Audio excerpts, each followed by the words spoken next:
백악관이 발칵 뒤집혔습니다.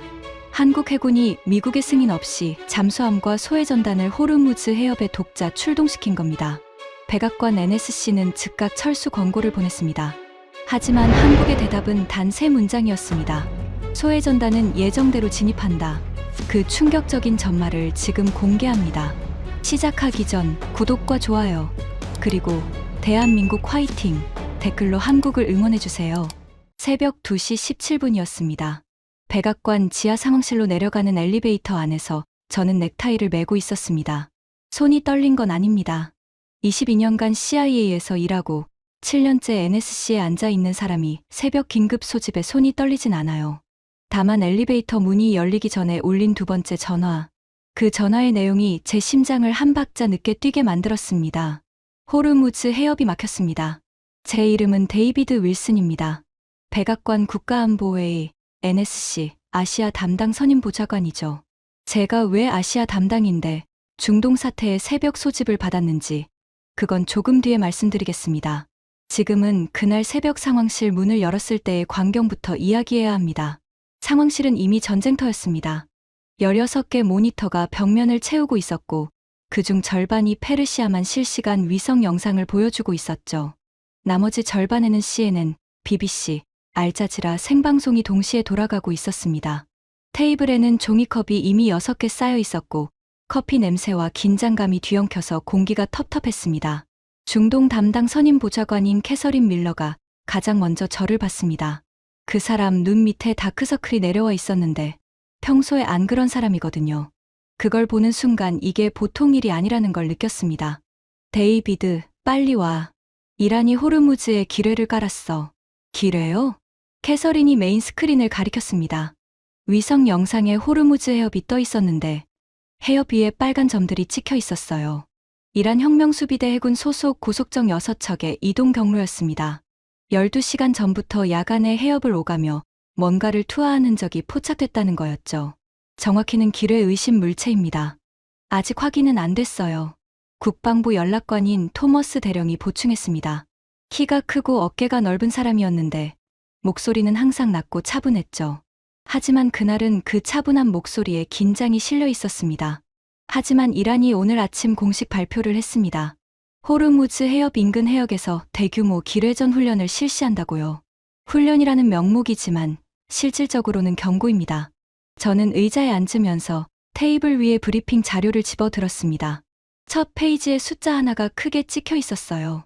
세계 원유 해상 운송량의 21%, 호르무즈 해협을 하루에 통과하는 원유량입니다.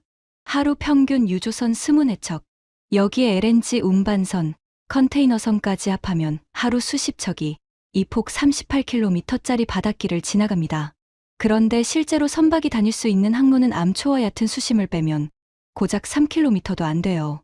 그 좁은 목을 이란이 틀어막겠다고 선언한 겁니다. 저는 자료를 넘기면서 물었습니다. 제호함대 상황은? 바레인에 있는 미 해군 제호함대, 페르시아만 전체를 관할하는 우리의 핵심 전력이었죠. 토머스 대령이 대답했습니다. 항공모함 아이젠하워가 오만해에 위치해 있고 구축함 4척이 해협 인근에서 작전 중입니다. 하지만 직접 기뢰소에 작전에 투입할 수 있는 자산은 제한적입니다. 제한적이라니요? 세계 최강 해군인데 그 말이 나올 줄 알았다는 듯 토머스가 한숨을 쉬었습니다. 윌슨 보좌관, 솔직하게 말씀드리겠습니다. 미 해군의 기뢰전 능력은 냉전 종식 이후 지속적으로 축소되어 왔습니다. 현재 제호함대에 배치된 소해 자산은 어벤져급 소해함 2척인데 한 척은 정비 중이고 실가동 가능한 건 한 척뿐입니다. 한 척이요? 한 척입니다. 저는 그 대답을 듣고 잠시 멈췄습니다. 세계 최강이라는 미 해군이 호르무즈 해협에서 가용한 소해함이 딱 한 척이라니요. 그런데 솔직히 말하면 그때 저는 그게 얼마나 심각한 문제인지 완전히 이해하지 못했습니다. 저는 잠수함과 항공모함의 세계에서 경력을 쌓은 사람이었거든요. 기뢰전이라는 분야는 제 관심 밖이었어요. 화려하지 않으니까요. 뉴스에 안 나온 그게 나중에 제 판단을 얼마나 크게 흔들어 놓을지 그때는 몰랐습니다. 회의가 본격적으로 시작됐습니다. 국가안보보좌관인 마이클 하워드가 상석에 앉았고 캐서린이 중동 상황을 브리핑했습니다. 저는 아시아 담당이니까 평소 같으면 이 회의에 배석할 이유가 없었어요. 그런데 하워드 보좌관이 제 이름을 직접 불렀습니다. 데이비드, 아시아 동맹국들 상황 정리해줘. 일본, 호주, 한국. 해군 자산 중에 걸프에 투입 가능한 게 뭐가 있나? 저는 노트북을 열었습니다. 아시아 동맹국 해군 현황 파일은 이미 정리해 둔 게 있었거든요. 화면에 테이블을 띄우고 말했습니다. 일본 해상자위대는 소해의 능력이 상당합니다. 아와지급 소해함 3척의 무인기뢰 탐색 체계까지 보유하고 있죠. 다만 헌법 해석 문제로 해외 파병 결정까지 최소 3, 4주가 걸릴 겁니다. 호주는 걸프 경험이 있지만 현재 가용소에 자산이 인도양에 없습니다. 한국은 아덴만에 청해부대가 파견되어 있긴 한데 구축함 한 척 수준이고 소해의 능력은 제한적입니다. 하워드가 물었습니다. 그러면 기뢰전 능력 기준으로 당장 쓸 수 있는 동맹국은? 저는 솔직하게 대답했습니다. 단기간 내 투입 가능한 건 없습니다. 일본이 가장 유력하지만 정치적 결정이 필요하고 영국도 바레인 기지에서 움직일 수 있지만 미국 없이 단독으론 안 갈 겁니다. 한국은요? 에밀리 천이 물었습니다. 제 팀 소속 분석관이었는데 한국계 미국인 2세였죠. MIT에서 안보학 석사를 하고 NSC에 들어온 지 3년 된 젊은 분석관이었습니다. 똑똑한 사람이었어요. 다만 가끔 너무 한국 쪽을 감싸는 경향이 있어서 제가 몇 번 주의를 준 적이 있었죠. 저는 에밀리를 보면서 말했습니다. 한국은 연안방어 해군이야, 에밀리.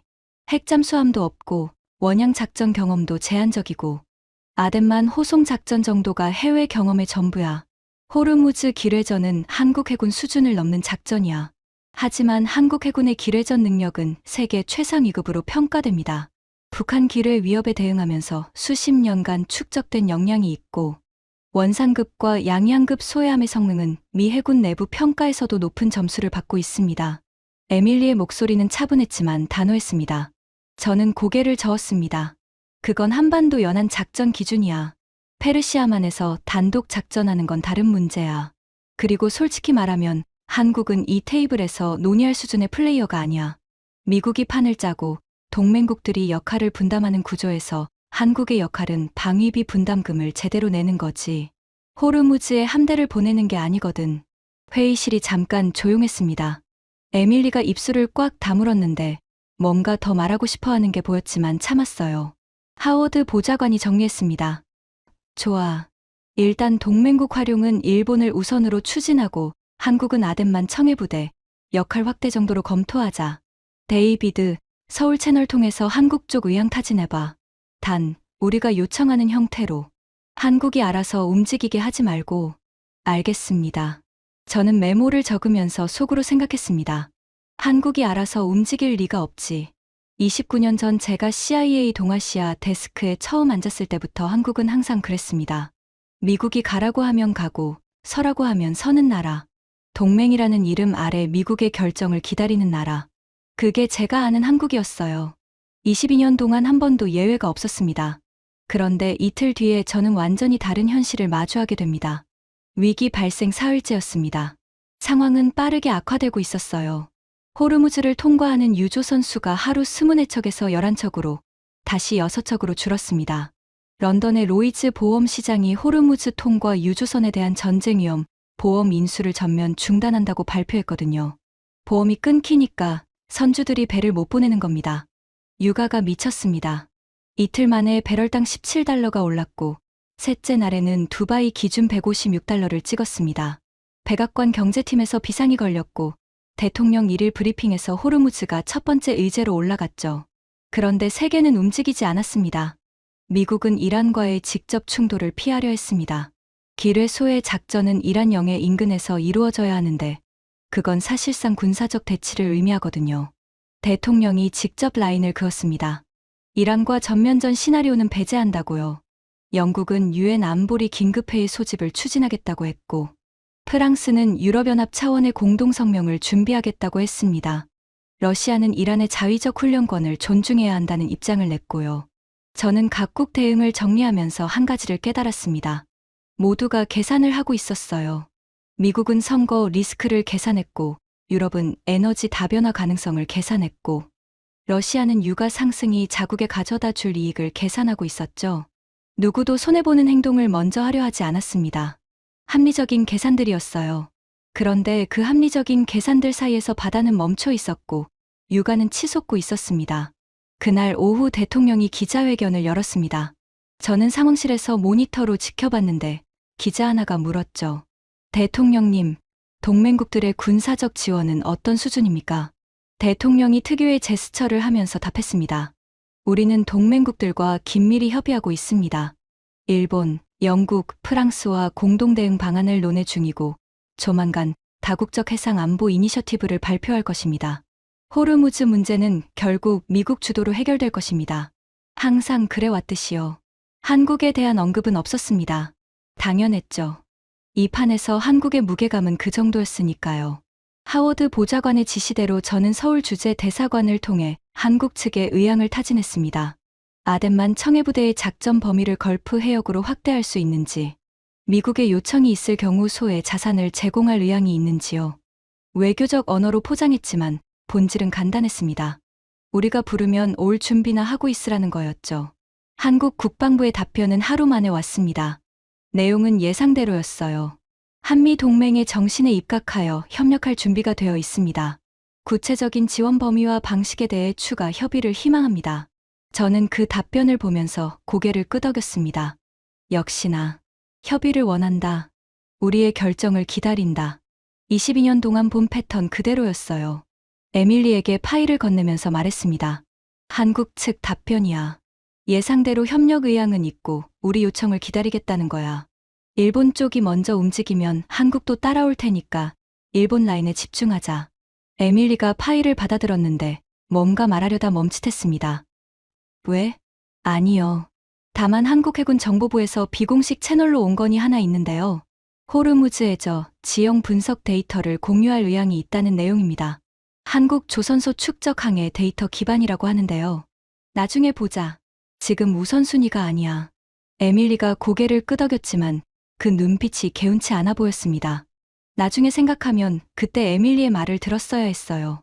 한국이 조선소 데이터를 제안했다는 건 단순한 호의가 아니라 이미 무언가를 준비하고 있다는 신호였으니까요. 하지만 저는 그 신호를 읽지 못했습니다. 22년간 쌓아온 편견이 제 눈을 가리고 있었거든요. 그 전화가 걸려온 건 위기 발생 닷새째 새벽이었습니다. 저는 백악관 웨스트윙 제 사무실 소파에서 자고 있었습니다. 사흘째 집에 못 들어가고 있었거든요. 아내한테 전화할 시간도 없었어요. 진동으로 해놓은 휴대폰이 책상 위에서 윙윙거렸는데 발신자를 보는 순간 잠이 확 달아났습니다. CIA 동아시아 태평양 센터장 마크 올브라이트. 제 CIA 시절 선배이자 현재 아시아 정보의 최고 책임자였습니다. 이 사람이 새벽에 개인 전화를 거는 건 30년 인연에서 손에 꼽을 정도였어요. 마크, 무슨 일이야? 데이비드, 지금 당장 상황실로 와. 한국이 움직였어. 무슨 소리야? 한국 해군이 잠수함 한 척과 소해전단을 출항시켰어. 인도양 경유 걸프 해역 진입 항로로 이동 중이야. 위성으로 확인했어. 저는 소파에서 벌떡 일어났습니다. 심장이 뛰는 게 느껴졌어요. 잠깐. 우리가 요청한 거 아니잖아. 합의도 안 됐는데 한국이 독자적으로 출항시켰다고? 그래. 그게 언제야? 40시간 전이야. 우리가 포착한 건 6시간 전이고 40시간이요? 저는 눈을 비비면서 시간을 역산했습니다.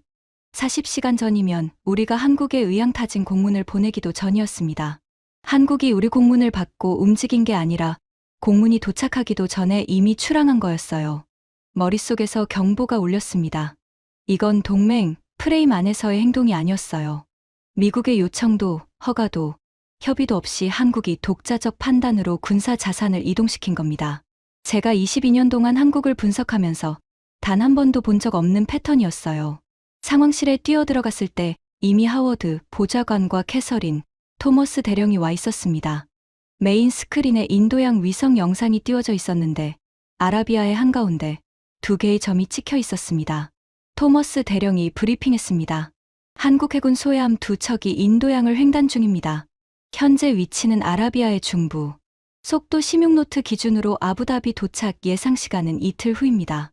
그리고 하나 더 있습니다. 토머스가 화면을 전환했습니다.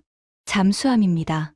한국 해군 도산 한창 5급 잠수함 한 척이 이틀 전 부산을 출항한 것으로 보이는데 현재 위치는 파악되지 않고 있습니다. 파악이 안 된다고요? 저는 되물었습니다. 세계 최고 수준의 미국 위성과 소나 네트워크가 디젤 잠수함 한 척을 잃어버렸다는 게 말이 됩니까? 토머스가 불편한 표정으로 대답했습니다. 도산 한창호급은 리튬이온 배터리 추진입니다. 기존 디젤 잠수함과 소음 특성이 완전히 다릅니다. 부산 출항 직후 수중으로 전환한 이후 태평양 함대 소나 네트워크에 포착되지 않고 있습니다. 하워드 보좌관의 얼굴이 굳어졌습니다. 데이비드. 네. 한국이 왜 독자적으로 움직인 건가? 서울 채널에서 사전 통보가 있었나? 없었습니다. 회의실 온도가 2도는 내려간 것 같았습니다. 하워드의 시선이 저를 관통했어요. 아시아 담당 보좌관인 제가 한국의 독자 행동을 사전에 파악하지 못한 거였으니까요. 캐서린이 끼어들었습니다. 기다려. 이건 중동 상황과 연결해서 봐야 해. 한국이 독자적으로 움직인 건 문제지만 지금 우리한테 가용소의 자산이 한 척밖에 없잖아. 한국이 소해함 2척을 가져오면 그건 그 나름대로 도움이 될 수 있어. 도움이 될 수 있다고? 캐서린, 이건 그런 문제가 아니야. 저는 목소리를 높였습니다.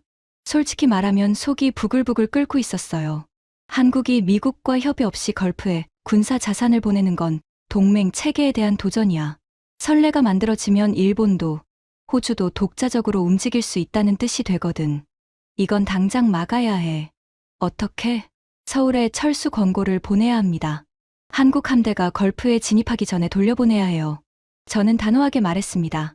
하워드가 턱을 괴고 생각하더니 물었습니다. 국방부 의견은? 토머스 대령이 조심스럽게 입을 열었습니다. 군사적으로만 보면 한국 소의 전력의 걸프 진입은 우리에게 유리합니다. 하지만 정치적으로는 보좌관님 판단이 맞습니다. 동맹, 체계관리 차원에서 사전 협의 없는 독자 행동은 전례가 되면 안 됩니다. 하워드가 고개를 끄덕였습니다. 데이비드, 서울 채널 통해서 한국 측에 강하게 전달해. 철수까지는 아니더라도 걸프 진입 전에 우리와 반드시 협의하라고. 미국의 승인 없이 호르무즈 인근에서 독자 작전을 수행하는 건 받아들일 수 없다고 명확히 해줘. 알겠습니다. 제 손이 키보드 위에 올라갔을 때 에밀리가 조용히 말했습니다. 보좌관님, 한 가지만 보시겠습니까? 에밀리가 태블릿을 내밀었습니다. 화면에는 각국 해군의 기뢰전 능력 비교 차트가 떠 있었어요. 미 해군은 12개 항목 중 8개에서 중하위권이었고 한국 해군은 10개 항목에서 상위 3위 안에 들어 있었습니다. 이게 미 해군 작전사령부 자체 평가 보고서입니다. 3년 전에 작성된 건데 기뢰전 능력 글로벌 랭킹에서 한국은 2위입니다. 1위는 일본이고 미국은 7위예요. 저는 그 차트를 3초 정도 봤습니다. 그리고 태블릿을 돌려줬어요. 에밀리, 지금 중요한 건 능력이 아니라 절차야. 아무리 능력이 좋아도 미국과 협의 없이 움직이면 안 되는 거야. 동맹은 그런 거거든. 에밀리가 태블릿을 받아들면서 작은 목소리로 말했습니다. 거의 안 들릴 정도였어요. 동맹은 위기에 함께하는 것이기도 합니다. 저는 그 말을 들었지만 대답하지 않았습니다. 서울행 공문을 작성하는 게 더 급했으니까요. 돌이켜보면 그 순간이 갈림길이었습니다.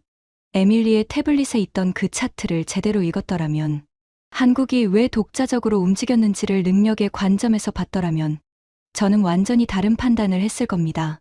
하지만 저는 22년간의 경험이 만들어준 프레임 안에 갇혀 있었어요. 한국은 미국이 이끄는 대로 따라오는 나라. 그 프레임이 깨지기 시작한 건 서울에 보낸 공문의 답변이 돌아왔을 때였습니다. 답변은 반나절 만에 왔습니다. 외교부 공식 채널이 아니라 청와대 국가안보실에서 직접 온 메시지였는데 길이가 짧았어요. 딱 3문장이었습니다. 대한민국 해군의 호르무즈 해역 파견은 국제해양 안보에 대한 주권 국가의 독립적 판단입니다. 한미 동맹의 정신을 존중하며 미국과의 긴밀한 정보 공유를 희망합니다. 소해전단은 예정대로 걸프 해역에 진입할 것입니다. 3문장을 읽는데 10초가 걸렸습니다. 하지만 그 10초가 제 22년 경력 전체를 흔들었습니다. 독립적 판단이라는 네 글자가 모니터 위에서 번쩍거렸어요. 한국이 아니오라고 말한 겁니다. 제 기억에 한국이 미국의 요구에 이렇게 명확하게 독자 노선을 선언한 적이 있었던가요? 저는 CIA 시절 파일을 머릿속에서 뒤져봤지만 떠오르는 사례가 없었습니다. 하워드 보좌관에게 보고하러 올라갔을 때 제 목소리가 평소보다 반 톤 높아져 있었을 겁니다. 한국이 거부했습니다. 소외전단은 예정대로 걸프에 진입한다고 합니다. 하워드가 의자 등받이에 기대면서 천장을 봤습니다. 데이비드, 솔직히 물어볼게. 한국을 막을 방법이 있나? 저는 잠시 생각했습니다. 외교적 압박을 강화할 수는 있지만 한국 함대가 이미 아라비아에 있는 상황에서 물리적으로 막을 방법은 없습니다. 강제하려면 동맹 관계 자체가 손상됩니다. 그러면 지켜보는 수밖에. 하워드의 그 한마디에는 여러 감정이 섞여 있었습니다. 짜증, 불안, 그리고 아주 미세하게 느껴지는 호기심 같은 것. 저는 그때까지도 한국의 독자 행동이 오만한 판단 착오라고 생각했습니다. 소해함 두 척으로 호르무즈에서 뭘 할 수 있겠어. 미 해군 구축함 한 척보다 작은 배, 두 척이 세계에서 가장 위험한 바다에 들어가겠다고? 제 사무실로 돌아와서 의자에 앉았는데 에밀리가 문 앞에 서 있었습니다. 보좌관님, 한 가지만 더 말씀드려도 될까요? 뭔데? 한국 잠수함이 아직도 우리 손아에 안 잡히고 있습니다. 48시간째요. 그래서 도산한 창호급에 공개된 자막 능력은 최대 20일입니다. 리튬이온 배터리 기반이라 기존 디젤 잠수함과 작전 반경이 완전히 다릅니다.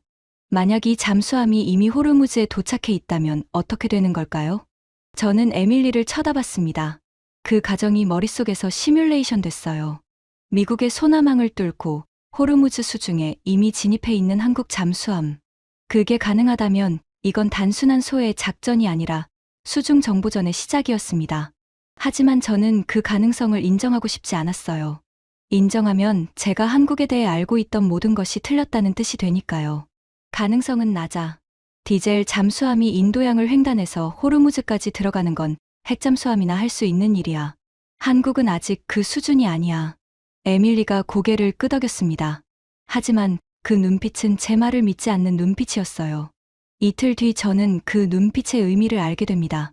에밀리가 옳았고 저는 틀렸다는 것을요. 그리고 한국이라는 나라가 제가 22년 동안 그려왔던 그림과 완전히 다른 존재라는 것을요. 하지만 그건 다음 이야기입니다.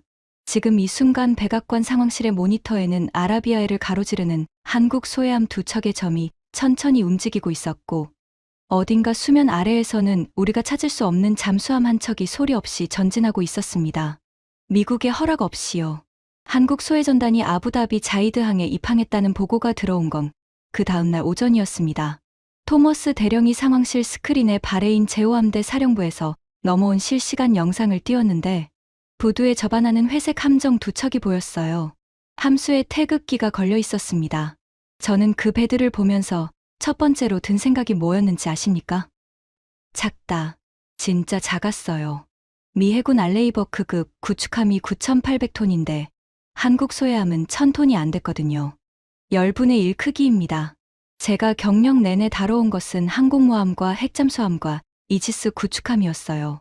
수만 톤짜리 전함들의 세계에서 살아온 사람한테 1,000톤짜리 배 두 척은 솔직히 장난감처럼 보였습니다. 토머스 대령도 비슷한 생각이었는지 화면을 보면서 중얼거렸습니다. 저걸로 호르무즈를 열겠다고? 캐서린이 옆에서 팔짱을 끼고 물었습니다. 미 해군 쪽 반응은 어때? 제호함대 사령관이 한국 전단 지휘관과 첫 협의를 진행할 예정입니다. 다만 분위기는 좋지 않습니다. 미국 승인 없이 걸프에 진입한 것에 대해 제호함대 내부에서도 불쾌감이 있거든요. 저는 고개를 끄덕였습니다. 당연하죠. 미 해군 입장에서는 자기 관할 해역에 통보도 없이 외국 군함이 들어온 거니까요. 체면이 구겨진 거였습니다. 그런데 에밀리가 또 한마디를 했습니다. 이 사람은 정말 타이밍을 기가 막히게 골라요. 보좌관님, 한국 소해전단이 아부다비에 도착한 시간 아십니까? 모르는데 출항 후 72시간입니다. 부산에서 아부다비까지 72시간 만에 전개한 겁니다. 미 해군이 같은 규모의 소에 전력을 본토에서 걸프까지 전개하는 데 걸리는 표준 시간은 최소 열흘입니다. 72시간이요? 네. 그리고 도착 즉시 장비하역에 들어갔는데 현지 시간 기준 8시간 만에 작전 가능 상태를 달성했다는 보고가 들어왔습니다. 8시간? 저는 숫자를 다시 확인했습니다. 72시간 전개에 8시간 세팅. 미군 기준으로는 전개에 열흘, 작전 준비에 추가 3일에서 5일이 걸리거든요. 한국이 열흘 단축시킨 겁니다. 열흘을요. 토머스 대령이 고개를 갸웃거렸습니다. 그게 가능해? 소해 장비 해외 전개에 8시간이면 포장도 다 못 듣는 시간인데. 에밀리가 태블릿을 들었습니다. 한국 소해전단의 장비가 모듈형 컨테이너에 담겨서 왔습니다. 색상 코드별로 분류되어 있어서 도착 즉시 순서대로 조립이 가능한 구조라고 합니다. 미군의 나무 크레이트 방식과 완전히 다른 체계입니다. 한국의 전자상거래 물류 시스템을 군수 체계에 적용한 거라는 분석이 있습니다. 택배 시스템을 군대에 적용했다고? 캐서린이 웃었습니다. 저도 웃었어요. 그때까지는 웃을 수 있었으니까요. 하지만 웃음이 멈추게 된 건 그로부터 6시간 뒤였습니다. 한국 소해전단의 첫 번째 작전 보고가 들어왔을 때 저는 커피를 마시고 있었습니다. 토머스 대령이 헤드셋을 한쪽 귀에 걸치고 뭔가를 듣더니 제 쪽을 돌아봤는데 그 표정이 이상했어요. 놀란 건지 당황한 건지 분간이 안 되는 얼굴이었습니다. 한국 무인 기뢰 탐지 드론이 호르무즈 동측 수로의 해저를 스캔하기 시작했는데 결과가 나왔습니다. 어떤 결과? 투입 5시간 만에 의심 물체 24건을 식별했습니다. 5시간이요? 네. 미 해군 소해함 어벤저가 같은 해역을 탐색하면 최소 나흘이 걸리는 면적을 5시간에 끝낸 겁니다. 저는 커피잔을 내려놓았습니다. 나흘과 5시간. 그 차이가 뭘 의미하는지 군사 전문가가 아니어도 알 수 있었어요.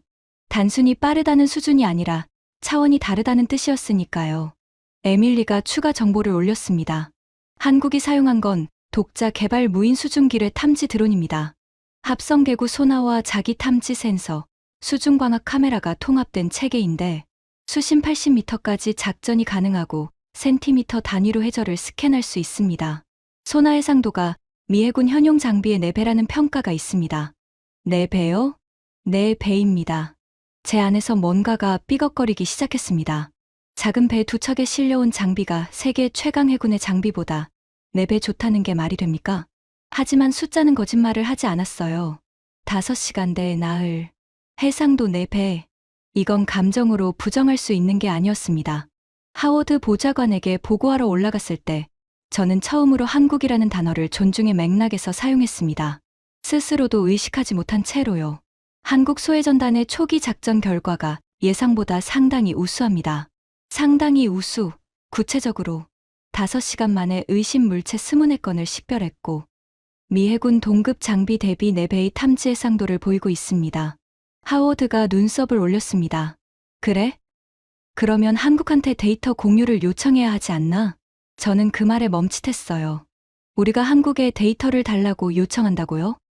이틀 전까지 철수 권고를 보내려 했던 나라한테요. 하워드가 제 표정을 읽었는지 살짝 웃으면서 말했습니다. 데이비드, 자존심은 나중에 챙기자. 지금은 바다를 여는 게 먼저야. 알겠습니다.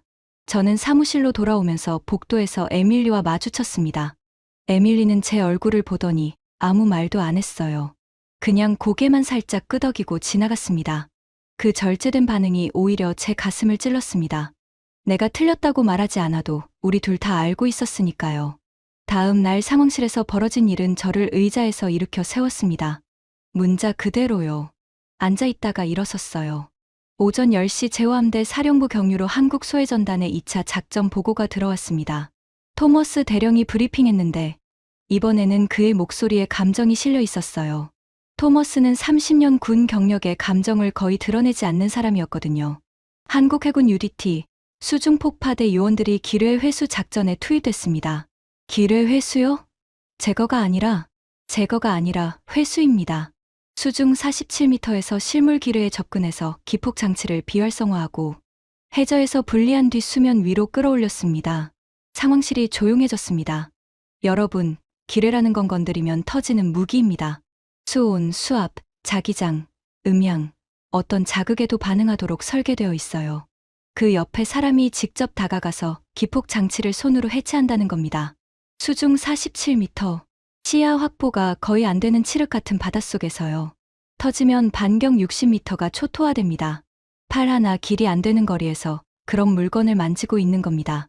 캐서린이 물었습니다. 미 해군 특수전 부대는 같은 작전이 가능한가요? 토머스가 불편한 표정으로 대답했습니다. 가능은 합니다만 현재 걸프에 배치된 EOD 팀의 수중 기뢰 처리 경험은 훈련 수준입니다.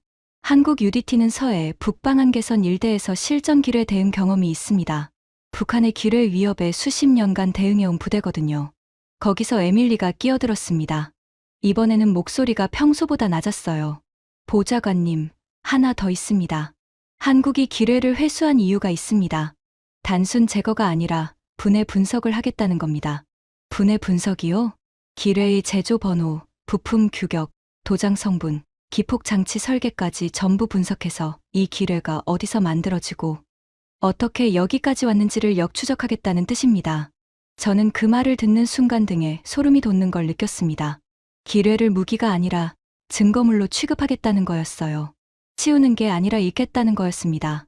이건 소외 작전이 아니라 정보 작전이었어요. CIA에서 22년을 일한 사람으로서 저는 정보의 가치를 누구보다 잘 압니다. 그리고 한국이 지금 하려는 일이 얼마나 영리한 건지도 바로 알아봤죠. 기뢰 하나에서 공급망 전체를 역추적할 수 있다면 이란의 기뢰전 능력 자체를 무력화시킬 수 있는 거였으니까요. 하워드 보좌관에게 보고하러 올라갔을 때 저는 이번에는 분명하게 말했습니다. 한국이 기뢰를 분해 분석하겠다고 합니다. 이건 단순 소외 작전이 아니라 정보 작전입니다. 만약 기뢰에서 이란 공급망 정보가 나온다면 그건 CIA가 6개월간 추적해도 못 찾은 정보일 수 있습니다. 하워드의 표정이 달라졌습니다. 이 사람도 정보의 가치를 아는 사람이었거든요. 한국한테 정보 공유 채널을 열어. 네. 기뢰 분석 결과를 공유받을 수 있도록 채널을 열라고. 그리고 CIA에도 통보해서 한국 측 데이터를 수령할 준비를 시켜. 저는 그 지시를 받으면서 머릿속이 복잡해졌습니다. 3일 전에 철수 권고를 보내려 했던 나라한테 지금 우리가 정보를 달라고 요청하게 된 거였으니까요. 입장이 180도 뒤집힌 겁니다. 사무실로 돌아와서 서울 채널에 메시지를 보냈습니다. 기뢰 분석 결과 공유를 요청하는 내용이었는데 3번을 다시 썼어요. 어떤 톤으로 써야 할지 모르겠더라고요. 이틀 전에 당신들 철수하라고 했던 사람이 이제 정보 좀 달라고 하는 건데 그 아이러니를 어떻게 포장해야 합니까? 에밀리에게 초안 검토를 맡겼는데 에밀리가 한 문장을 수정했습니다. 제가 쓴 미국은 한국의 기뢰전 작전을 평가하고 있다를 미국은 한국의 기뢰전 작전에 깊은 인상을 받았으며 정보 협력을 희망한다로 바꿨어요. 저는 그 수정을 보면서 에밀리를 쳐다봤습니다.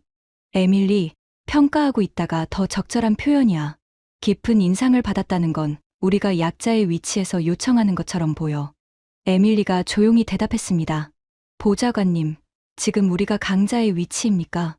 저는 아무 말도 못했습니다. 에밀리가 맞았으니까요.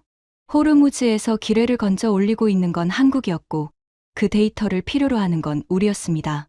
누가 강자이고 누가 약자인지는 회의실 좌석 배치가 아니라 바다 위에서 결정되고 있었어요. 에밀리의 수정안으로 보냈습니다. 기뢰 분석 결과가 들어온 건 하루 반 뒤였습니다. 한국 소해전단이 회수한 첫 번째 기뢰를 소해함 갑판 위에서 분해한 결과였습니다. 에밀리가 CIA 공유 채널을 통해 받은 데이터를 정리해서 제 책상 위에 올려놨는데 제가 그 보고서를 읽는 동안 사무실에서 소리를 질렀습니다. 실제로요. 이게 진짜야? 에밀리가 뛰어들어왔습니다. 왜요? 무슨 문제가 있습니까? 문제가 아니야. 이 분석 결과를 봐. 보고서에는 이렇게 적혀 있었습니다. 기뢰 내부 기폭 장치의 제조 일련 번호, 앵커 체인의 금속 성분 비율, 외부 도장에 사용된 방청 페인트의 화학 조성, 그리고 결정적으로 기뢰 내부에 새겨진 생산 공장 코드.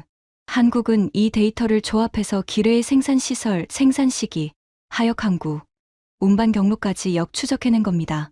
기뢰 하나에서 이란의 기뢰 공급망 전체 지도를 그려낸 거였어요. 발진 지점은 이란 남부 해안 반다르 아바스 인근의 소규모 군항이었습니다. 소형 고속정 4척이 야간의 해협을 따라 이동하면서 투하한 패턴과 일치했고 생산 시기는 최근 18개월 이내로 확인됐습니다. 에밀리가 보고서를 들여다보면서 말했습니다. 이건 CIA 이란 데스크가 6개월째 추적 중인 기뢰 공급망 정보와 겹칩니다. 아니, 더 정확합니다. CIA는 위성과 통신 감청으로 공급망을 추적했는데 한국은 기뢰 실물에서 직접 뽑아낸 거니까요. 물증이에요. 저는 의자에 기대 앉아서 천장을 봤습니다. CIA가 수십억 달러짜리 위성과 감청 체계를 동원해서 반년간 쫓던 정보를 한국 해군이 기뢰 하나를 주워 올려서 이틀 만에 뽑아낸 겁니다. 소해암 갑판 위에서 렌치와 드라이버로요. 마크 올브라이트한테 전화했습니다. 마크, 한국 기뢰 분석 데이터 봤어? 봤어. 우리 이란 데스크가 난리가 났어. 어떤 의미에서? 기뻐하는 의미에서. 그리고 동시에 창피한 의미에서. 우리가 반년간 못 찾은 걸 한국이 기뢰 한 개로 찾아냈으니까. 마크의 목소리에 씁쓸함이 묻어 있었습니다. 30년 CIA 경력의 자존심이 흔들리는 소리였죠. 그런데 마크, 하나 물어볼게. 한국 해군이 이 수준의 기뢰 분석을 할 수 있다는 게 우리 평가에 있었어? 전화기 너머로 잠깐 침묵이 흘렀습니다. 솔직히, 없었어. 우리 한국 해군 평가에서 기뢰전은 부수적 역량 정도로만 분류되어 있었어. 주력은 대잠전과 미사일전으로 평가하고 있었거든. 부수적 역량이 CIA를 이긴 거네. 마크가 한숨을 쉬었습니다. 데이비드, 솔직히 말할게. 우리가 한국을 과소평가하고 있었어. 나도 포함해서. 그 말을 듣는 순간 제 가슴 어딘가가 뜨끔했습니다. 과소평가. 그 단어가 정확히 제가 해온 일을 설명하고 있었거든요. 22년 동안요. 하워드 보좌관에게 기뢰 역추적 결과를 보고한 날 회의실 분위기가 확실히 달라졌습니다. 하워드가 보고서를 읽더니 고개를 들어 저를 봤는데 그 표정을 저는 7년 NSC 생활 중 처음 봤어요. 감탄이었습니다. 이 사람한테서 감탄하는 표정이 나오는 건 극히 드문 일이거든요. 이건 소외 작전이 아니라 정보 작전이군. 그렇습니다. 한국이 기뢰를 무기가 아니라 증거로 바꿨다는 건데 이게 이란한테 어떤 영향을 줄 수 있지? 기뢰 살포 작전이 완전히 노출되면 이란 혁명수비대 내부에서 책임 공방이 벌어질 겁니다. 기뢰 전력 자체의 신뢰도가 흔들릴 수도 있고요. 하워드가 고개를 끄덕였습니다. 이 정보를 다국적 채널에 유통시키자. 영국, 프랑스, 일본 전부에. 한국의 기뢰 분석이 호르무즈 위기의 게임 체인저가 될 수 있어. 캐서린이 끼어들었습니다. 잠깐, 그러면 한국이 이 위기에서 정보 공급자 역할을 하게 되는 거잖아. 미국이 아니라 한국이요. 그게 괜찮은 겁니까? 저도 같은 생각이었습니다. 미국이 세계 안보의 정보 허브인데 이번에는 한국이 정보를 만들고 미국이 유통하는 구조가 된 거였거든요. 주종 관계가 바뀐 겁니다. 하지만 하워드는 담담했습니다. 캐서린, 지금 중요한 건 누가 정보를 만들었느냐가 아니라 바다가 열리느냐야. 한국이 만든 정보로 바다가 열리면 미국도 이익이야. 체면은 나중에 챙기자. 저는 그 말을 들으면서 같은 말을 하워드가 이틀 전에도 했다는 걸 깨달았습니다. 자존심은 나중에 챙기자. 이 사람은 처음부터 알고 있었던 겁니다. 이 위기에서 중요한 건 누가 하느냐가 아니라 누가 실제로 하느냐라는 걸요. 그런데 바로 그때 전혀 예상하지 못한 방향에서 폭풍이 불어왔습니다. 의외였습니다. 상원 군사위원회 위원장인 로버트 맥컬리 상원의원이 긴급 청문회를 소집했습니다. 의제는 단 하나. 호르무즈 위기에서의 미 해군 대응 실패. 맥컬리 위원장은 텍사스 출신의 강경파였는데 군사 문제에서 미국이 세계 최강이어야 한다는 신념이 확고한 사람이었습니다. 한국이 미국 대신 호르무즈에서 기뢰를 건져 올리고 있다는 뉴스가 나가자마자 분노한 거였죠. 왜 세계 최강 미 해군이 움직이지 않고 한국 같은 작은 나라 해군이 대신 일을 하고 있습니까? 납세자들의 세금으로 운용되는 연간 2,400억 달러짜리 해군이 기뢰 몇 개 앞에서 발이 묶여 있다는 게 말이 됩니까? 청문회 영상이 상황실 모니터에 뜨는 걸 보면서 저는 이가 갈렸습니다. 의회는 항상 이렇습니다. 평시에 기뢰전 예산을 삭감한 건 자기들이면서 위기가 터지면 왜 대비가 안 되어 있냐고 따지거든요. 소해암 예산을 매년 깎아온 게 누군데요. 하지만 그건 제 사적인 불만이었고 현실적인 문제는 따로 있었습니다. 청문회가 열리면 NSC와 백악관의 초기 대응이 도마 위에 오를 거였거든요. 한국의 독자 행동을 왜 사전에 파악하지 못했느냐? 한국에 철수 권고를 보내려 했다는 건 판단 착오가 아니었느냐? 이런 질문들이 쏟아질 게 뻔했습니다. 그리고 그 화살은 아시아 담당 보좌관인 저한테 꽂힐 거였어요. 하워드 보좌관이 저를 불렀습니다. 데이비드, 청문회 대비 답변서를 준비해. 한국 관련 질문이 나올 거야. 한국의 독자 행동에 대한 우리 입장, 한미 동맹 프레임 안에서 어떻게 관리하고 있는지, 그리고 현재 한국 소외전단과의 협력 현황, 정리해줘. 알겠습니다. 사무실로 돌아와서 답변서를 작성하기 시작했는데 키보드 위에 손이 멈췄습니다. 뭐라고 써야 합니까? 한국의 독자 행동은 동맹 관리 차원에서 유감이지만 결과적으로 미국과 국제사회에 이익이 되고 있다. 그건 사실이지만 미국의 체면을 깎는 문장이었어요.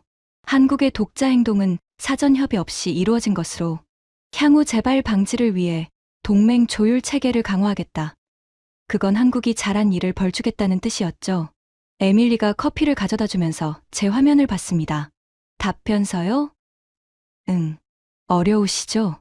저는 에밀리를 봤습니다. 솔직히 말해줄래? 내 입장에서 한국이 한 일을 어떻게 평가해? 에밀리가 잠시 생각하더니 말했습니다. 한국은 미국이 하지 못하는 일을 하고 있습니다. 미국이 하지 않기로 선택한 일을 하고 있어요. 그 차이가 중요하다고 생각합니다. 못하는 거랑 안 하는 거랑은 다르니까요. 미국은 이란과의 직접 충돌을 피하기로 선택했고 그 선택 때문에 기뢰밭 앞에서 멈춰 있는 거잖아요. 한국은 그 계산을 다르게 한 거고요. 무슨 계산? 리스크 대비 이득이요.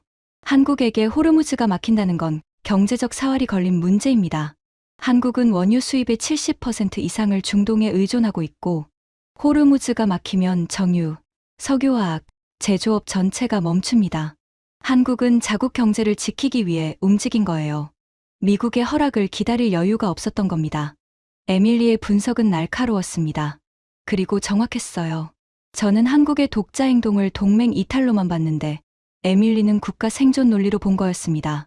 같은 사건을 완전히 다른 프레임으로 읽은 거죠. 에밀리, 한국계라서 한국 편 드는 거 아니지? 제가 한국계인 건 맞지만 데이터가 한국 편을 들고 있는 거지 저희 혈통이 편을 드는 게 아닙니다. 저는 피식 웃었습니다. 이 사람 진짜 똑똑해요. 그리고 맞는 말이었습니다. 청문회 다음 날 상황은 더 복잡해졌습니다.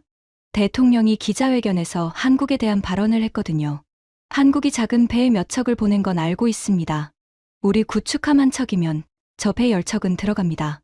호르무즈 문제는 궁극적으로 미국의 리더십 하에 해결될 것입니다. 작은 배, 저 배 10척은 들어간다. 저는 그 발언을 상황실 모니터로 지켜보면서 얼굴이 화끈거렸습니다. 대통령이 무슨 말을 하는 건지 모르고 있다는 게 너무 명확했거든요. 소해함은 작아야 합니다. 작고 가벼워야 기뢰밭 위를 저속으로 통과할 수 있고 흘수가 얕아야 기뢰 감응 범위 밖에서 작업할 수 있어요. 항공모함이 크다고 기뢰를 치울 수 있는 게 아닙니다. 오히려 항공모함이야말로 기뢰밭 앞에서 가장 무력한 존재죠. 덩치가 클수록 위험하니까요. 기뢰 앞에서는 크기가 곧 약점입니다. 에밀리가 작은 목소리로 말했습니다. 대통령이 소해전의 기본 원리를 모르시는 것 같습니다. 저도 몰랐어. 일주일 전까지는. 에밀리가 저를 봤습니다. 제가 그 말을 한 게 스스로도 놀라웠어요. 일주일 전까지 저도 대통령과 같은 생각이었거든요. 큰 배가 강하고 작은 배는 약하다. 핵 잠수함이 디젤 잠수함보다 우월하다. 미국 해군이 세계 최강이니까 모든 영역에서 최고다. 그 단순한 공식이 제 머릿속에 22년간 박혀 있었던 겁니다. 그런데 호르무즈가 그 공식을 부쉈어요. 기뢰라는 무기 하나가 수만 톤짜리 항공모함을 무력화시켰고 1000톤짜리 소해함이 그 기뢰를 건져 올리고 있었습니다. 세계에서 가장 비싼 해군이 아니라 기뢰전에 가장 능숙한 해군이 답이었던 거예요. 하지만 진짜 충격은 따로 있었습니다. 그날 오후에 들어온 정보가 모든 것을 뒤집었거든요. 제가 사무실에서 청문회 답변서 최종안을 검토하고 있었는데 에밀리가 문을 벌컥 열고 들어왔습니다. 이 사람이 문을 벌컥 여는 건 3년 동안 처음이었어요. 보좌관님, 지금 즉시 보셔야 합니다. 에밀리 손에 들린 태블릿 화면에 CIA, 기밀 등급 전문이 떠 있었습니다. 한국 잠수함, 호르무즈 해협수 중에서 확인됐습니다. 도산한 창호급이 호르무즈 해협수 중에서 작전 중인 것이 확인됐습니다. 제호함대 소나 네트워크가 아니라 한국 측이 자발적으로 위치를 통보해왔습니다. 잠깐, 한국 측이 스스로 알려줬다고? 네, 그리고 이유가 있습니다. 한국 잠수함이 수중 정찰 과정에서 이란 해군 소형 잠수정 2척의 움직임을 포착했습니다. 해협 내추가 기뢰 살포를 시도하고 있는 것으로 판단되며 해당 정보를 미국과 공유하기 위해 위치를 통보한 겁니다. 저는 태블릿을 받아들고 전문을 읽었습니다. 읽으면서 손이 미세하게 떨렸어요. 분노 때문이 아니라 경악 때문이었습니다. 한국 잠수함이 이미 호르무즈 수중에 있었습니다. 우리가 한국에 철수 권고를 보내려 했을 때 이미 잠수함은 호르무즈 해저에서 이란 해군을 감시하고 있었던 거예요. 그리고 그걸 우리한테 알려준 이유가 뭡니까? 미국을 구하기 위해서입니다. 이란의 추가 기뢰 살포를 탐지한 정보를 공유한 거니까요. 우리가 통제하려 했던 나라가 우리를 지키고 있었습니다. 하워드 보좌관한테 뛰어 올라갔을 때 저는 숨이 가빴습니다. 보고를 마치고 나서 하워드가 한참 동안 말이 없었습니다. 창 너머로 워싱턴의 야경이 보이는 집무실에서 하워드는 등을 돌린 채 서 있었습니다. 데이비드. 네. 한국 잠수함이 우리 손아에 안 잡혔던 거 말이야. 네. 그 잠수함이 6일 동안 우리 탐지망을 뚫고 호르무즈에 들어가서 이란 해군을 감시하고 기뢰 정보를 수집하고 있었다는 거지? 그렇습니다. 디젤 잠수함으로 리튬이온 배터리 추진입니다. 사실상 재래식 잠수함의 한계를 뛰어넘은 수준이라고 제호함대 잠수함전 참모가 평가했습니다. 하워드가 돌아서면서 물었습니다. 그 눈빛이 날카로웠어요. 데이비드, 솔직하게 말해.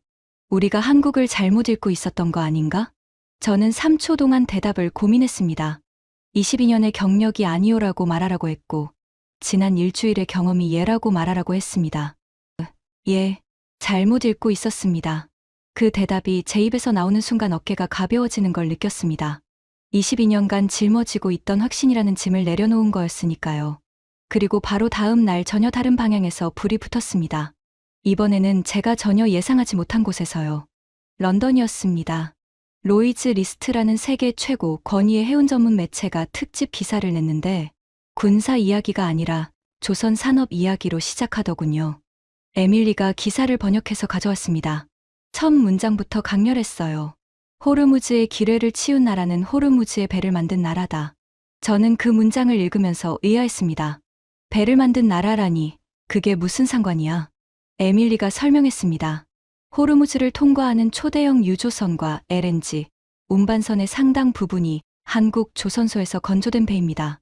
LNG 운반선으로 좁히면 세계 시장의 73%가 한국산이에요. 호르무즈를 지나는 LNG선 10척 중 7척이 한국에서 만들어진 거죠. 73%요? 네. 그런데 더 중요한 건 이겁니다. 한국 조선소가 건조한 선박에는 스마트십 시스템이 탑재되어 있는데 이 시스템이 항해 중 수심, 조류, 해저, 지형 데이터를 실시간으로 수집합니다. 수십 년간 축적된 호르무즈 해협통과 데이터가 한국 조선소 서버에 있다는 뜻이에요. 잠깐. 그러면 한국 해군이 호르무즈 해저 지형을 그렇게 빨리 파악한 이유가 뭐야? 에밀리가 고개를 끄덕였습니다. 조선소 데이터를 해군이 넘겨받았습니다. 민간 항해 데이터인데 수심과 지형 변화가 수십 년치 기록되어 있으니까 기뢰가 어디에 놓이기 쉬운지를 사전에 예측할 수 있었던 거죠. 저는 의자 등받이에 기대면서 눈을 감았습니다. 머릿속에서 퍼즐 조각이 맞춰지고 있었어요. 한국은 배를 만들면서 바다를 읽었고 바다를 읽은 데이터로 기뢰를 찾은 거였습니다. 조선 산업이 군사 작전의 정보 자산이 된 구조. 이런 나라가 또 있습니까? 에밀리가 하나 더 추가했습니다. 그리고 해저 케이블도 있습니다. 인터넷 데이터의 95% 이상이 해저 광 케이블을 통해 전송되는데 페르시아만 해저 케이블 프로젝트에 한국 기업이 다수 참여했습니다. 케이블을 까는 과정에서 해저 지형 정밀 데이터를 축적해왔고요. 바다 위에서는 조선소가 배를 만들면서 항로를 기록했고 바다 아래에서는 케이블 기업이 해저를 매핑했고 그 두 개의 데이터가 합쳐져서 한국 해군의 기뢰전 작전을 바치고 있었던 겁니다. 에밀리, 이걸 왜 진작 말 안 했어? 에밀리가 씁쓸하게 웃었습니다. 첫날에 한국 해군 정보부가 조선소 데이터 공유를 제안했을 때 보좌관님이 나중에 보자고 하셨잖아요. 저는 입을 다물었습니다. 맞았어요. 첫날에 에밀리가 말했었죠. 그때 무시한 게 제가 직접 선택한 거였습니다. 우선순위가 아니라고요. 한국이 줄 수 있는 게 뭐가 있겠어 하는 오만이 제 판단을 가렸던 거였습니다. 하워드 보좌관에게 이 분석을 보고했을 때 하워드의 반응이 의미심장했습니다. 한국이 해군만 강한 게 아니라 바다 전체를 산업으로 이해하고 있는 나라라는 건가? 그렇습니다. 조선, 해운, 해저 케이블, 그리고 해군. 이 네 가지가 하나의 시스템으로 연결되어 있습니다. 하워드가 고개를 끄덕이더니 물었습니다. 미국에 그런 시스템이 있나? 저는 대답을 못했습니다. 미국 조선업은 군함번조에 특화되어 있지. 상선을 만드는 역량은 한국의 10분의 1도 안 됩니다. 상선을 안 만드니까 항로 데이터가 없고 항로 데이터가 없으니까 해저 지형을 읽는 능력도 제한적인 거였죠. 우리는 함정 수와 배수량과 미사일 사거리로 해군력을 평가해왔습니다. 그 기준으로 보면 미 해군은 압도적 1위입니다.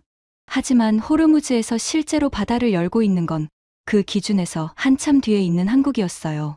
기준 자체가 틀렸던 겁니다. 전환점이 온 건 그날 저녁이었습니다. 로이즈 보험시장의 전쟁위험 인수심사위원회가 긴급회의를 소집했다는 소식이 들어왔습니다. 기억하시죠? 이 위기를 실질적으로 시작한 건 이란의 기뢰가 아니라 로이즈의 보험 인수 중단이었다는 거. 보험이 끊겨서 배가 멈췄으니까요. 바다를 닫은 건 기뢰가 아니라 보험이었습니다. 그렇다면 바다를 여는 것도 보험에서 시작되어야 했습니다. 에밀리가 런던 주재 대사관을 통해 입수한 정보에 따르면 심사위원회에서 핵심 쟁점이 된 건 한국 소해전단의 기뢰소의 작전 결과 보고서였습니다. 기뢰 위치, 잔여 위험 평가, 안전수로 개방 범위. 이 데이터가 로이즈 심사위원 테이블 위에 올라간 거였어요. 결과는 이틀 뒤에 나왔습니다. 로이즈가 호르무즈 해협 동측 수로에 한해 전쟁 위험, 보험 인수를 조건부로 제기한다고 발표했습니다. 조건은 두 가지. 한국 해군이 확인한 안전수로를 따를 것, 그리고 한국 소해전단의 작전 상태가 유지될 것. 여러분 이게 무슨 뜻인지 아시겠습니까? 세계 해운보험의 심장인 로이즈가 특정 해역의 안전을 한국 해군의 존재에 연동시킨 겁니다. 미 해군도 아니고 영국 해군도 아니고 한국 해군이요. 보험이 풀리자 연쇄 반응이 일어났습니다. 대형 해운사들이 운항 재개를 선언했고 두바이 제베랄리 항해 입항 선박수가 닷새 만에 정상치의 65%까지 회복됐습니다. 유가도 반응했어요. 두바이 기준 156달러에서 134달러로 다시 121달러로 내려왔습니다. 공포가 걷히고 있었습니다.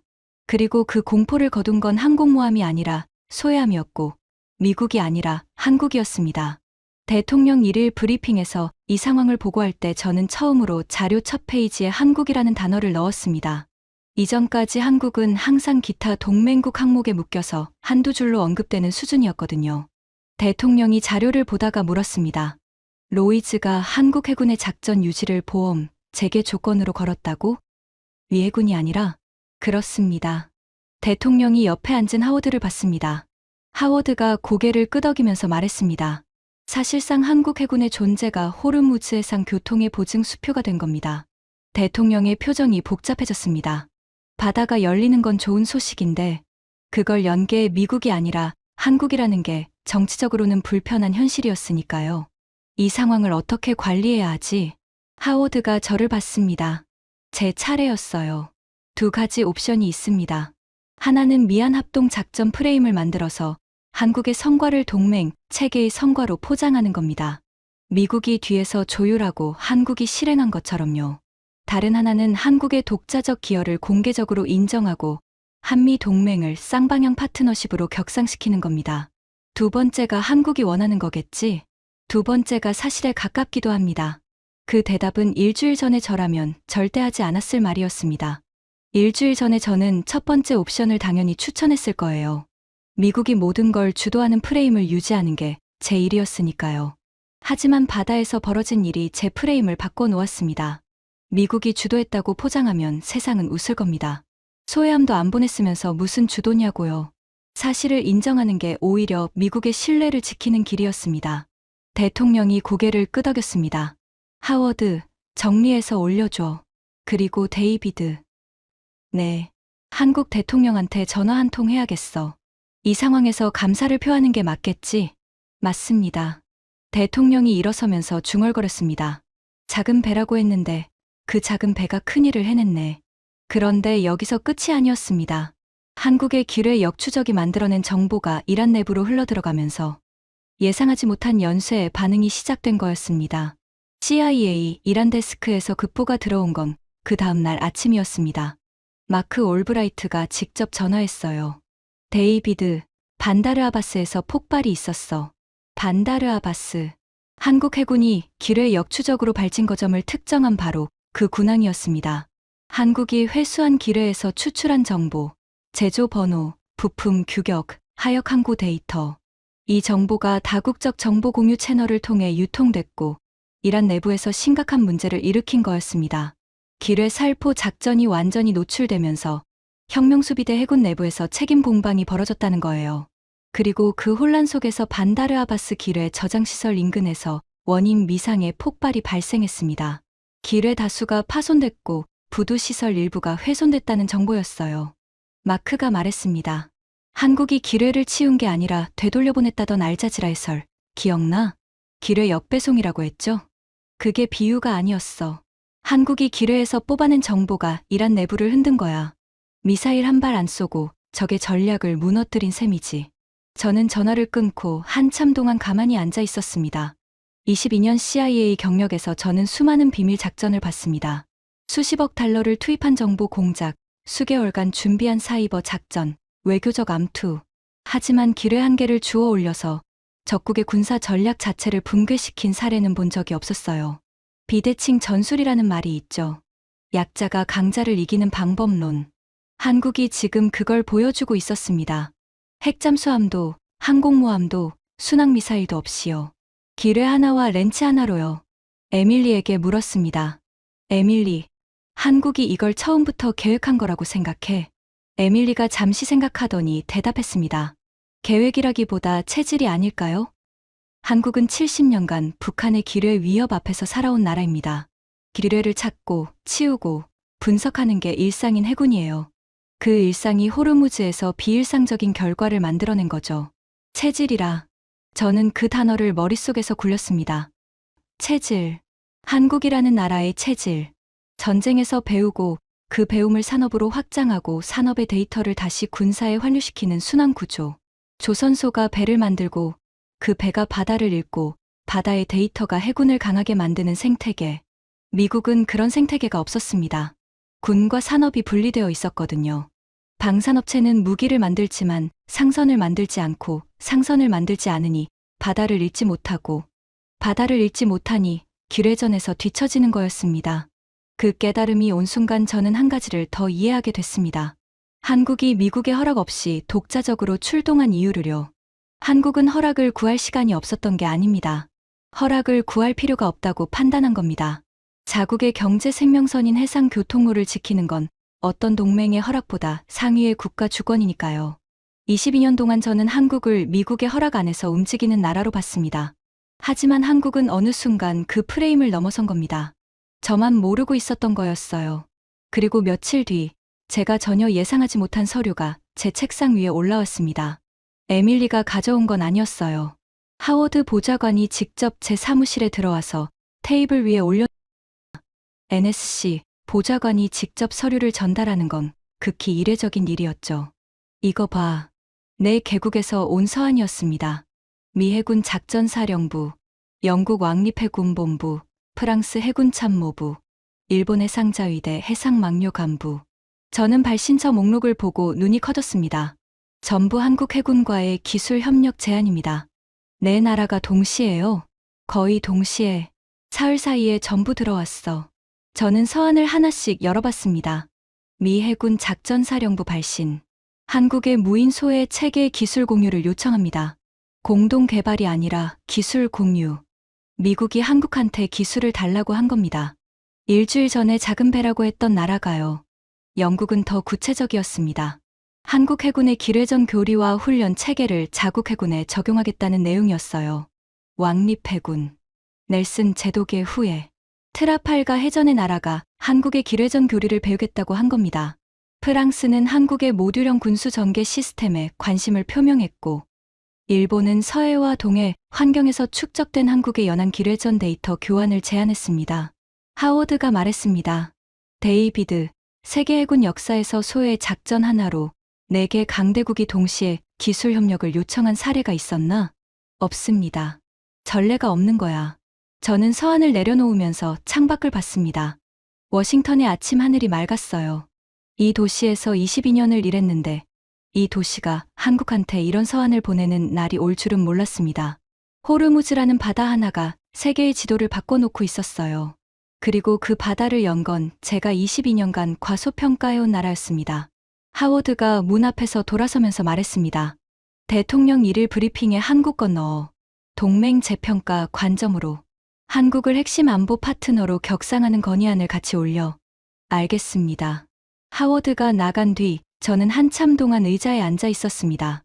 핵심 안보 파트너. 일주일 전에 제가 한국에 대해 쓴 문서의 분류는 동맹 관리 대상이었습니다.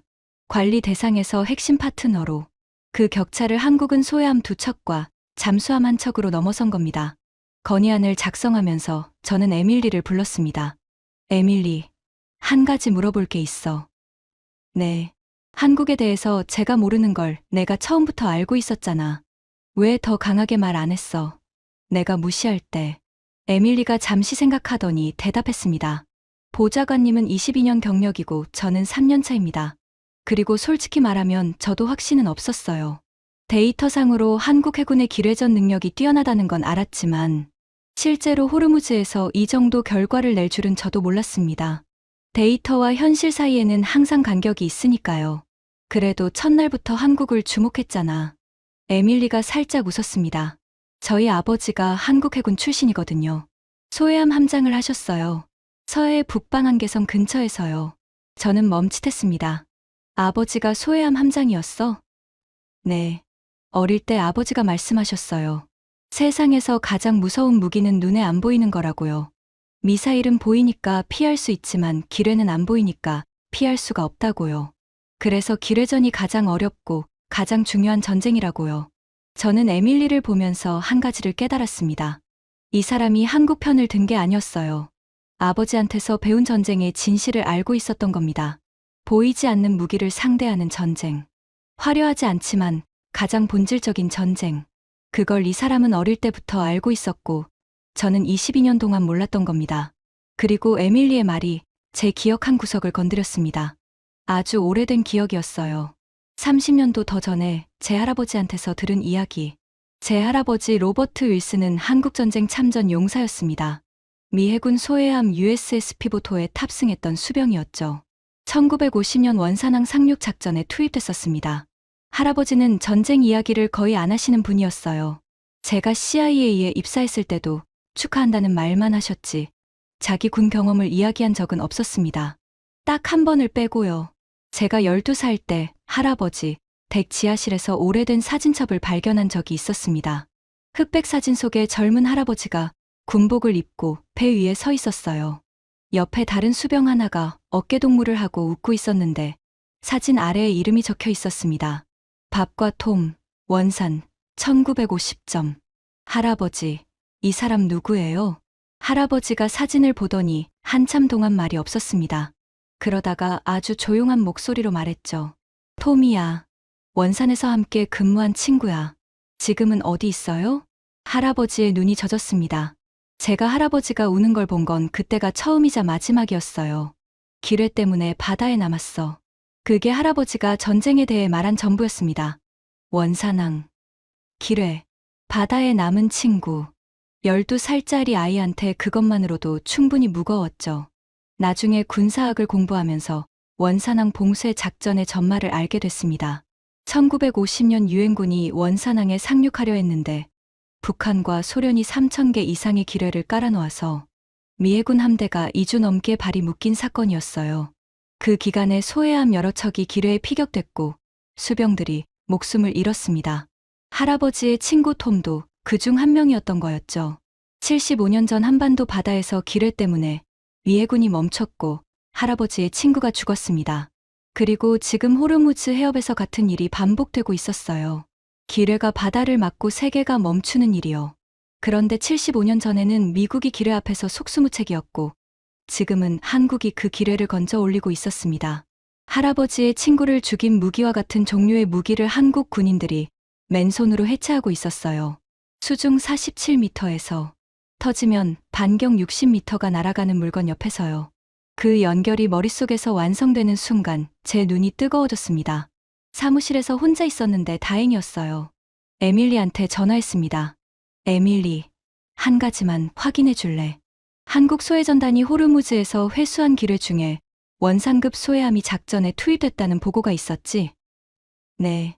원산급 소해함 한 척이 투입되어 있습니다. 원산급. 그 이름의 유래가 뭔지 알아? 원산항에서 따온 이름 아닐까요?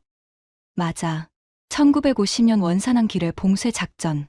한국 해군이 미 해군과 함께 기뢰를 소외했던 바로 그 작전에서 이름을 따온 거야. 75년 전 원산에서 시작된 기뢰전의 기억이 원산급이라는 함정 이름으로 살아있는 거지. 그 배가 지금 호르무즈에 있어. 전화기 너머로 에밀리가 잠시 침묵했습니다. 보좌관님. 응. 보좌관님의 할아버지도 원산에 계셨잖아요. 어떻게 알았어? 인사 파일에 있습니다. 한국전쟁 참전 용사 후손으로 기록되어 있어요. 저는 웃었습니다. CIA 출신 분석관은 사람 뒷조사를 이렇게 잘하는 거군요. 할아버지 친구가 원산에서 기뢰 때문에 돌아가셨어. 톰이라는 수병이었는데 소해함에 같이 타고 있었대. 에밀리가 조용히 말했습니다. 75년 전에 할아버지의 친구를 죽인 무기를 지금 한국 해군이 건져 올리고 있는 거네요. 그래. 그게 지금 내 머릿속에서 계속 맴돌고 있어. 에밀리가 한 박자 쉬고 말했습니다. 보좌관님 할아버지가 살아 계셨으면 한국 해군한테 뭐라고 하셨을 것 같으세요? 저는 대답하지 못했습니다. 목이 메었거든요. 할아버지는 2008년에 돌아가셨어요. 돌아가시기 전에 한 번도 기뢰에 대해 다시 말씀하신 적이 없었습니다. 원산의 기억을 무덤까지 가져가신 거였죠. 하지만 저는 알 것 같았어요. 할아버지가 뭐라고 하셨을지. 고맙다고 하셨을 거야. 원산에서 시작된 일을 호르무즈에서 끝내주고 있다고. 톰 대신 고맙다고. 건의안을 완성한 건 그날 밤이었습니다. 한국을 핵심 안보 파트너로 격상하고 기뢰전 분야에서의 한미 공동작전 체계를 구축하며 한국의 해양산업국방 연계 모델을 미국 해군 현대화에 참고 사례로 연구한다는 내용이었습니다. 마지막 페이지를 쓸 때 저는 한참 동안 커서가 깜빡이는 화면을 바라봤습니다. 건의안에 쓸 마지막 한 문장이 필요했거든요. 대통령이 읽을 문서의 마지막 문장. 이 문장이 22년 동안 제가 쌓아온 한국에 대한 평가를 뒤집는 문장이 될 거라는 걸 알고 있었습니다. 키보드 위에 손을 올리고 할아버지를 떠올렸습니다. 원산에서 기뢰 옆에 있었던 젊은 수병. 친구를 바다에 남겨두고 돌아온 사람. 한 번도 그 이야기를 하지 않은 사람. 그리고 호르무즈의 수중 47m에서 기뢰를 만지고 있는 한국 해군 UDT 요원들을 떠올렸습니다. 터지면 죽는다는 걸 알면서도 30cm 거리까지 다가가서 기폭 장치를 손으로 해체하는 사람들. 75년의 시간을 사이에 두고 같은 바다에서 같은 무기와 싸우고 있는 두 세대의 군인들. 하나는 제 할아버지의 세대였고 하나는 지금 호르무즈에서 세계의 바다를 열고 있는 한국 군인들이었습니다. 한 문장을 썼습니다. 핵잠수함이 바다를 지배한다는 것은 우리의 착각이었으며 호르무즈는 그 착각을 깨운 바다였습니다. 위기의 순간 실제로 바다에 들어간 나라가 진짜 해양 강국이었고 그 나라의 이름은 대한민국이었습니다. 저장 버튼을 눌렀습니다. 화면이 깜빡이고 파일이 저장됐습니다. 22년의 확신이 한 문장으로 뒤집힌 순간이었어요. 다음 날 아침 대통령 브리핑이 끝나고 하워드가 저를 불렀습니다. 데이비드, 건의안 잘 봤어. 대통령도 동의했어. 한국 대통령한테 전화 일정 잡아줘. 그리고 한 가지 더. 뭡니까? 한국 소해전단 지휘관한테 미 해군 공로원장 추천서를 올릴 거야. 합참 경유로. 내가 추천 사유서를 써줘. 미국 해군 공로원장을 외국 군인한테 수여하는 건 극히 이례적인 일입니다. 저는 고개를 끄덕이면서 물었습니다. 한국 소해전단 지휘관 이름을 알고 계십니까? 에밀리한테 확인해봐. 에밀리에게 물으니까 답이 바로 왔습니다. 한국 소해전단 지휘관은 해군 대령입니다. 어떤 사람이야? 에밀리가 태블릿에서 파일을 열었습니다. 해군사관학교 졸업 후 소해함 근무 20년. 서해 북방 한계선 기뢰전 작전 다수 참여. 해군 기뢰전 교리 개정 작업 총괄. 그리고 하나 더 있는데요. 뭔데? 아버지가 거제도 조선소 퇴직자입니다. 32년간 선박 용접을 하신 분이에요. 저는 멈췄습니다. 거제도 조선소, 세계 최대 조선소 중 하나. 호르무즈를 지나는 LNG, 운반선의 상당수를 건조한 바로 그 조선소. 아버지가 용접한 배가 세계의 바다를 다니고 그 배가 다니는 바다를 아들이 지키고 있다는 이야기. 배를 만든 사람의 아들이 배를 지키고 있다. 에밀리가 고개를 끄덕였습니다. 조선소 데이터가 해군에 넘어가서 기뢰전에 활용된 거잖아요. 아버지가 30년간 만든 배들이 축적한 항의 데이터가 아들의 작전을 바치고 있는 거예요. 이건 한 가정의 이야기이면서 동시에 한국이라는 나라의 축약입니다. 저는 추천 사유서를 작성하기 시작했습니다. 군사적 성과를 나열하는 건 쉬웠어요. 기뢰 21발 10별 및 제거, 기뢰 역추적을 통한 적 공급망 와해, 국제항로 복원 기여. 하지만 그게 전부가 아니었습니다. 숫자로 담을 수 없는 것이 있었어요. 추천서 마지막에 이렇게 썼습니다. 이 장교가 이끈 작전은 단순한 기뢰 제거가 아닙니다. 75년 전 원산항에서 시작된 기뢰전의 유산을 호르무즈 해협에서 완성한 것입니다. 전쟁에서 배우고 그 배움을 버리지 않은 나라의 군인이 세계의 바다를 열었습니다. 건의안이 통과되고 며칠 뒤 저는 에밀리와 함께 사무실을 정리하고 있었습니다. 호르무즈 위기가 공식적으로 완화 국면에 접어들면서 NSC도 일상 모드로 돌아가고 있었거든요. 에밀리가 파일 캐비넷을 정리하다가 물었습니다. 보좌관님, 한 가지 여쭤봐도 될까요? 응. 이번 일이 보좌관님한테 어떤 의미였습니까? 저는 잠시 생각했습니다. 22년 동안 한 가지를 확신하고 살았어. 미국이 세계 안보의 중심이고 동맹국들은 미국의 프레임 안에서 움직이고 한국은 그 중에서도 미국의 결정을 기다리는 나라라고. 그 확신이 편했거든. 세상이 단순해 보이니까. 미국이 판을 짜고 나머지가 따라오는 구조. 깔끔하잖아. 에밀리가 듣고 있었습니다. 그런데 호르무즈가 그 확신을 부쉈어. 미국이 계산하는 동안 한국이 움직였고, 미국이 성명서를 쓰는 동안 한국이 기뢰를 건져 올렸고, 미국이 체면을 걱정하는 동안 한국이 바다를 열었어. 판을 짠 건 미국이 아니라 한국이었어. 저는 창밖을 봤습니다. 워싱턴의 하늘이 저물어가고 있었어요. 에밀리, 내가 가장 부끄러운 게 뭔지 알아? 한국의 능력을 몰랐던 게 아니야. 내가 첫날에 보여준 차트에 다 있었잖아. 기뢰전 글로벌 2위라고. 데이터는 있었어. 내가 안 본 거야. 보고 싶지 않았으니까. 내 프레임에 맞지 않았으니까. 에밀리가 조용히 말했습니다. 보좌관님만 그런 건 아닙니다. 이 건물 전체가 같은 프레임에 갇혀 있었어요. 한국을 관리 대상으로 보는 프레임. 이번에 그 프레임이 깨진 건 보좌관님 한 분만이 아니라 이 건물 전체한테 의미가 있는 일입니다. 저는 고개를 끄덕였습니다. 에밀리, 고마워. 첫날부터 끝까지. 에밀리가 웃었습니다. 저도 감사합니다.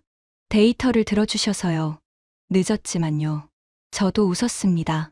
그리고 한 가지 더 생각했어요. 에밀리의 아버지, 서해 북방한계선에서 소해함을 몰았던 한국 해군 출신. 그 사람이 딸한테 가르친 한 문장이 결국 백악관의 판단을 바꾼 셈이었습니다. 세상에서 가장 무서운 무기는 눈에 안 보이는 거라는 그 한 문장이요. 보이지 않는 무기 기뢰를 상대하는 보이지 않는 전쟁. 그 전쟁에서 가장 강한 나라는 가장 큰 해군을 가진 나라가 아니라 가장 오래 준비한 나라였습니다. 한국은 70년을 준비했고 그 준비가 호르무즈에서 빛났습니다. 제 이름은 데이비드 윌슨입니다. 백악관 NSC 아시아 담당 선임보좌관이고 22년간 CIA에서 일했고 한국을 미국의 그늘 안에 있는 나라로 봐왔던 사람입니다. 저는 틀렸습니다. 한국은 미국의 허락 안에서 움직이는 나라가 아니었습니다. 스스로 판단하고 스스로 움직이고 그 행동으로 세계의 바다를 여는 나라였습니다. 항공모함도 핵잠수함도 없이 소해함 2척과 잠수함, 한 척과 기뢰 전문가 수십 명으로 세계 에너지 공급망의 목줄을 풀어준 나라. 배를 만들고 바다를 잇고 기뢰를 뒤집고 항로를 복원한 나라. 강대국들이 계산하는 동안 실제로 바다에 들어간 나라. 제 할아버지는 75년 전 원산에서 기뢰 때문에 친구를 잃었습니다. 그리고 75년 뒤 같은 종류의 무기 앞에서 한국 군인들이 세계를 지켰습니다. 원산에서 시작된 이야기가 호르무즈에서 완성된 겁니다. 할아버지가 살아 계셨다면 그 한국 군인들한테 이렇게 말씀하셨을 거예요. 톰 대신 고맙다고. 세계는 강대국의 말을 듣습니다. 성명서를 읽고 기자회견을 보고 외교적 수사에 박수를 치죠. 하지만 세계가 기억하는 건 말이 아닙니다. 위기의 순간에 실제로 움직인 나라를 기억합니다. 바다에 들어간 나라를 기억하고 기뢰 옆에 사람을 보낸 나라를 기억합니다. 한국은 그 나라였습니다. 그리고 이제 저도 기억합니다. 평생 기억할 겁니다. 지금까지 백악관 NSC 보좌관이 호르무즈에서 경험한 충격적인 이야기였습니다. 대한민국 해군의 활약이 자랑스러우시다면 이 이야기를 널리 공유해주세요. 작은 관심이 대한민국의 위상을 더 높입니다. 구독과 좋아요도 부탁드립니다. 지금까지 감동테라였습니다. 감사합니다.